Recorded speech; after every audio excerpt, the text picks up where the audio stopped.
I would like to ask Isabella, how did she like or how did she found the EMDR technique that I have been using with her?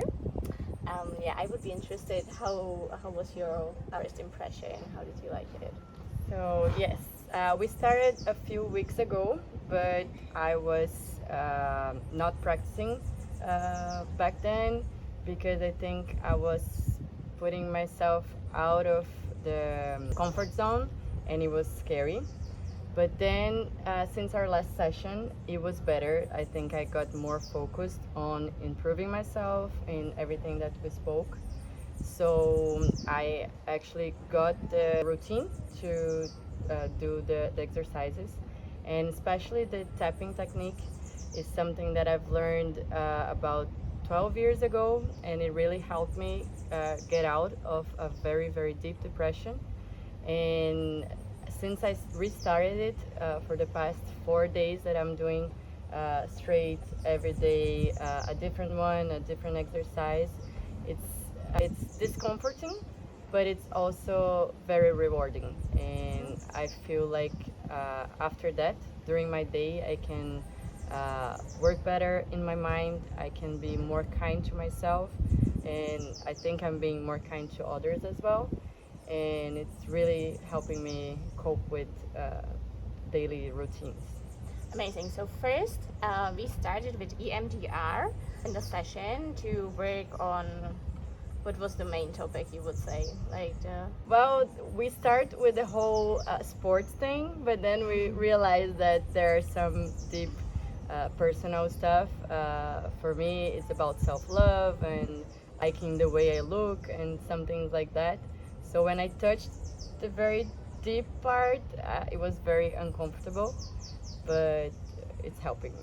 and for how long time has it been uncomfortable during the session? Let's say 40% of the time was bearable, then the rest was improving and getting better until reaching a very good point where I felt very comfortable and good with myself. Yeah, so we started and actually like on the intensity level of uncomfortableness at 9, 10, and we actually got down to like 1 or 0, which is nothing, neutral. So really amazing result after just an hour, right? And yeah, for 40 minutes you say it would be 40%, you said? Yeah. Yeah, 40% of it was uncomfortable, but it's still amazing, I would say. And so the EFT, the tapping technique, you wanted to tell me about the feminine tapping that you did Yes. today. So it was good because I had a very bad moment this weekend. And when I woke up, I was feeling shit. And I was like, okay, what can I do to make this day better and to start a good Sunday? And I just found the feminine energy, and I felt like that was the thing that was missing in that day. And it was really great. It was really great because sometimes, especially now with the whole sports thing, I guess we kind of have this masculine side of us more activated with a lot of hormones, and I was feeling disconnected to the feminine side. So it was really good to look better for this side, and then for the rest of the day it felt more natural. So I chose more feminine colors to wear and took care of makeup and things like that that felt good to reconnect. Amazing. So I would say the EMDR, which is the eye movement desensitization reprocessing, this is a technique that we have used during the session. It lowered the intensity level of feeling uncomfortable, feeling anxious, feeling like I'm not, or she's not loving herself, loving everybody else and giving herself to all the others, but not really to herself. And then this tappings that she's been doing every day that I recommended are there to maintain the level or to like even doing it better and better, because yeah, as we have said, there are many layers. So, what was your initial idea actually to meet and work on? Well, the main idea from what you posted was to break the fear in sports. So next year I want to start competing. And then I met Katka, and then I saw her competing, and I saw her so happy as a child afterwards, and happy with herself. And right now, I don't want to be the best in the world. I just want to be the best that I can be, and I want to reach different things in different levels, but I'm very afraid of starting and to practice different things. But the best thing I think after that session of the eye movement, that on the next day I was like, okay, so I did this typing also for having a great day and kind of visualizing having a great day. But then I had a very challenging training, so I wanted to give up. So I was like, no, I know this, I know I can do it, I know the techniques, and I just need to find this courage. So I got into everything that we had in that session, all the good parts. So I remember exactly how I was feeling when I was feeling great. I connected to myself, I had to breathe a little bit, I had to cry a little bit, but then I was able to continue. I arrived and I was feeling so brave, and I was like, wow, many men that were with us didn't accomplish until the end, but all the women they did. So I was like Amazing. very happy with the feminine power in this.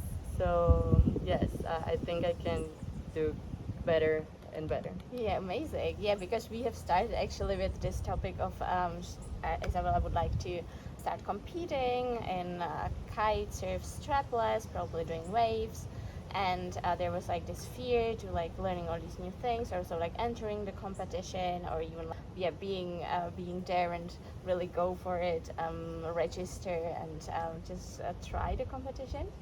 So there were like several fears, and so it's amazing what you were describing about you conquering the fear actually in really challenging conditions, right? Yeah. Amazing. I would also like to say, and we are already here, that the day of the registration, you learn a lot during a competition. You kind of put your comfort zone somewhere else, and you are able to like find out what you're actually capable of. And with me, I'm making sure that you're actually doing it within the zone of your comfort, that you still have the resources for that, but yet that you can actually find out what you're capable of while being calm, um, while being aware of what is happening with your body, what is happening with your mind, in a sense of not committing any errors or getting into any injuries because you're pushing too much. So it's not about pushing, but it's about moving the comfort zone somewhere else within a controlled space. It's not gonna be easy, I know, but it's a good challenge, and I'm very glad to have you supporting me. It's been very helpful. Thank you very much. You're welcome. So another topic is the age and competing. So for example, yeah, I come from society where it's believed that if you don't learn anything, something sport-wise at 5 years age, you will never be able to compete or you will never succeed. But it could be in some sports, others not. I even have the idea that the age doesn't need to be a barrier. And so I would like to ask Isabel, how does she perceive this? How is it for her? The age barrier, or do you feel any age barrier? It's not really a thing. So yeah, that was one topic that I mentioned when we were starting, and I feel like yes, next year I'm gonna be 35. So and the youngest competitor, she's now 12. She will be 13, and I met her father. I met her, and then I met different girls from different ages, and we actually saw it in the competition. Maybe the older women went better than the youngest. they've been practicing for longer, or they put them in a better training condition. So I understood that this is not a barrier for kite surfing, for the modality that I chose for me, and this is something I will still be working psychologically, but still physically I don't see it as an impediment anymore. And it's gonna be fun also to look in myself for this youth that I have, and now I saw so many things, so many people doing different things in life in older stages, that this is very a mind barrier more than a physical one. And honestly, I would say there are many things in the sport that with like younger age you just do, and you tend to even like overwork yourself because it's possible, because there are just the possibilities. But the problem is that we end up with many athletes without any power, with many injuries. They are not feeling well, they are not healthy actually.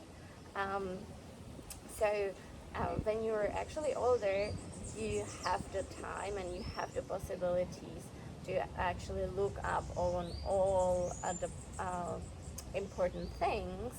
If it's like nutrition, if it's how much time you put into it, if it's properly working out and properly warming up, and so you can actually be much more conscious about what you're doing, and probably much better who you are when you are older, and what is good for you, what is not good for you, rather than when you are young. And so I think it can be actually a really, really good advantage to be older and enter sport, enter competing. Of course, there are certain sports that it could be it's not possible, but I would say regarding my research and my experiences, a lot is possible. Let's see.